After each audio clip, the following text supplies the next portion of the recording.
Howdy again, it's Mr. Pete, your YouTube shop teacher, and welcome to episode number 62 of my This and That series. And I have a lot of things to show you and cover. Some of them I probably won't be able to do today. But thank you very much for supporting my channel and watching and commenting. So let's get started. I think I talk a little bit too much about death and dirt naps, but I want to show you something that someone sent me. It's just a picture, but I thought it was so awesome. Thank you, Andy Kirkpatrick, for sending me this photo. Now, this is a cemetery, and this is a man's tombstone. It is a Brown and Sharp micrometer, not slant line, apparently made out of black granite. I can't imagine what that would cost. I would say a minimum of 50 grand, because it's got all of the little decimal equivalents and the graduations and so on. I hope no one vandalizes it. I myself, along with most of you, are going to be cremated. So I was kind of surprised to see such an elaborate tombstone still being used in a cemetery. So rest in peace, Mr. Hughes. I hope you're in heaven. I received the other day in my mailbox this little box, totally unannounced, from Louisiana. Thank you, Chase Fisher. I must have mentioned in one of my videos that I like the Mack Bulldog, because there it is, die-cast antique Bulldog, and there's his name. It's got the genuine Mack logo. Weighs about 3 pounds. Raise your hand if you were a truck driver and looked at a bulldog's butt all day long. Well, anyway, what I did in a two-part video, and they will be numbers 666 and 667 when they're published, even though they're already done, but in that video I make this wooden foundry pattern. That's one whole video.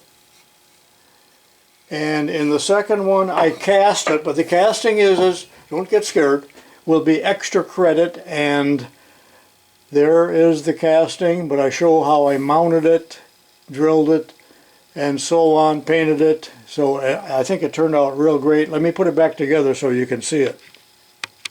So it looks pretty good mounted on the base, does it not? And that will go in my den, along with some of my other trophies. Well, this would have been a pretty easy project to make, except that it's curved. Can you see this? So I show how that is done and cast it as a curve. Why is it curved? Because the Mack truck had a curved hood. By the way, this video has been published in 4 parts on how to make the adjustable swiveling vice jaw, so check that out.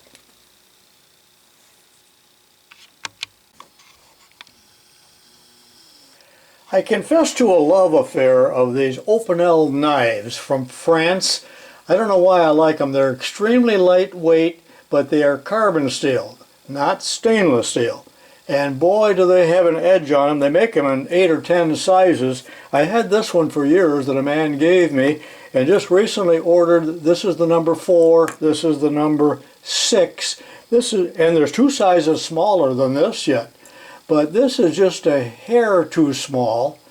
So I think I'll order the number 5, which comes right between the two, and I believe that it'll be just the right size for my pocket.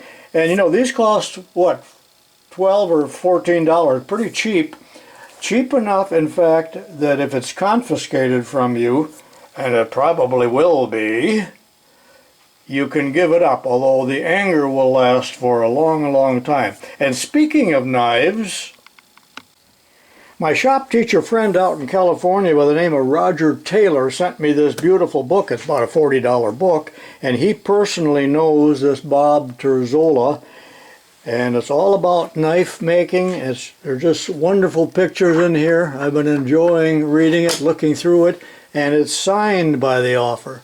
author. So thank you so much, Roger, for sending that to me. And then I found out that Roger is an author. So he sent me a copy of this this magazine article, which was in the Home Shop Machinist, see, by Roger Taylor, and he calls himself the old retired shop teacher, so that's pretty cool. And you know, Roger reminded me just the other day, and this is a good article,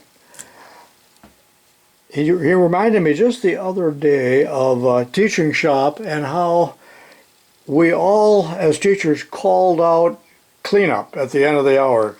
Clean up! And I had a whistle that I would blow, a steam whistle. I had various bells, all kinds of things I brought in myself, you know, or I would flash the lights. But I remember what Bob Alpert, my 8th grade shop teacher, used to say at the end of the hour. Time to clean up, put your tools away. I'm out in my foundry area. There's a couple things I wanted to show you. David Alley, who's in contact with me from time to time, sent from Michigan, the Upper Peninsula, a box full of aluminum scrap. And so thank you, David. And thank you to Ronald Gieland from North Carolina, who sent me this 45-pound box. Notice it's even marked here, caution, heavy, and it is heavy. The lady had to carry it up to the back door and she could hardly lift it.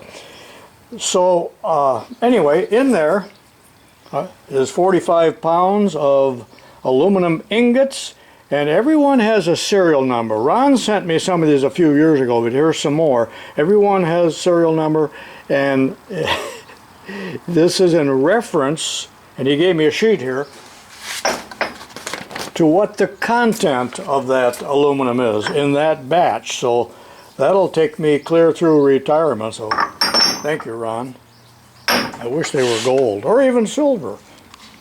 And then along with that, here is an ashtray, and it's a defective one that somebody cast, I don't know who, because you can see there's holes through there. But I can't show you the back of it because this is a dirty ashtray. So I'm only showing you the front end, front side. You know, we're always talking about Chinese goods as opposed to American-made tools and goods. And recently someone sent me this communique that Channel Lock out in western Pennsylvania has just added on about 40,000 feet of manufacturing space. So support them by buying these familiar blue-handled pliers. Very high quality. I have more of them out in the garage, I believe. And I really have liked this one for over 50 years I've had it.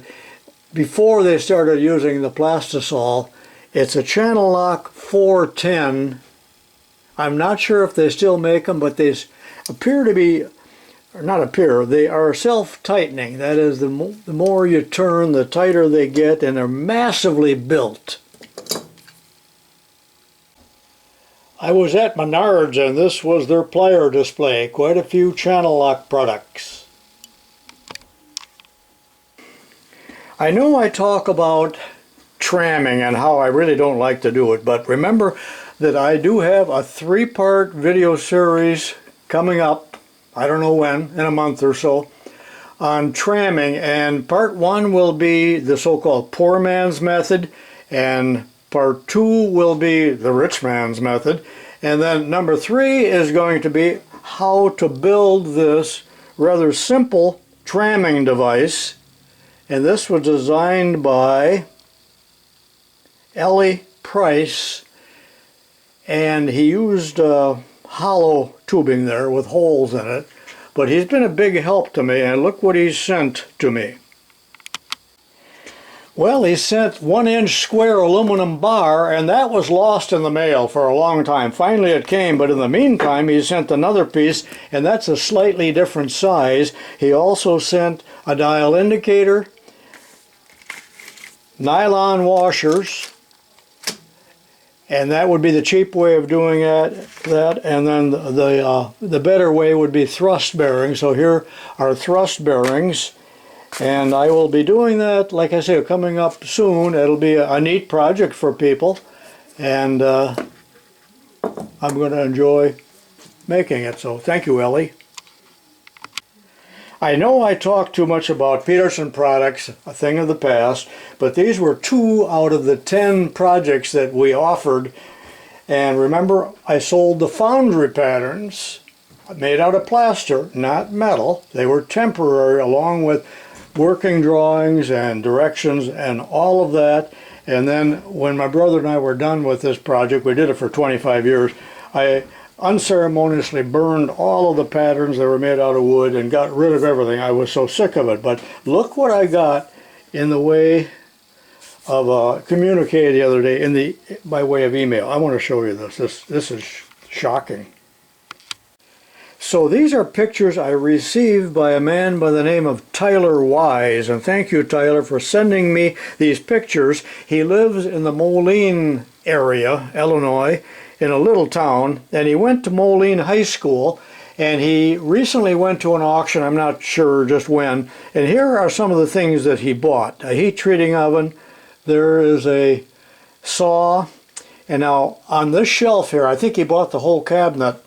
Maybe I showed this before, I hope I didn't, but anyway, in this picture there are castings, and these are casting specialties castings. There is the large drill press vise, and you can see there's one that is unfinished. And these are little surface plates that they sold, I guess, for lapping, and then some other castings here. And that's not even what I really wanted to show you. And then all of the crucibles, those are nice little molds there for lead hammers. And there's ingots down at the bottom. But of all things in this job lot were aluminum castings from Peterson products. Now the teacher, whenever these were sold, probably back in the 80s, bought the plasters, converted them into durable aluminum patterns. So there is a set of castings, or I should say patterns, made of aluminum for the arbor press that I just showed you. There's the disc sander. And there are all of the castings in one spot. You can see here also the bandsaw. Here's the overarm for the bandsaw, the main frame, the table, and the wheel. So I thought that was so awesome that some of these actually still exist, and he told me that if I ever need to borrow some of these to make some castings in my foundry and then machine them for projects here on YouTube, I may be able to do that. So it's just shocking that some of this stuff has survived over the years. Well, that about concludes this issue of This and That. There are more things I wanted to cover, but we're out of time. Thanks for watching, and I'll see you next time. Time to clean up!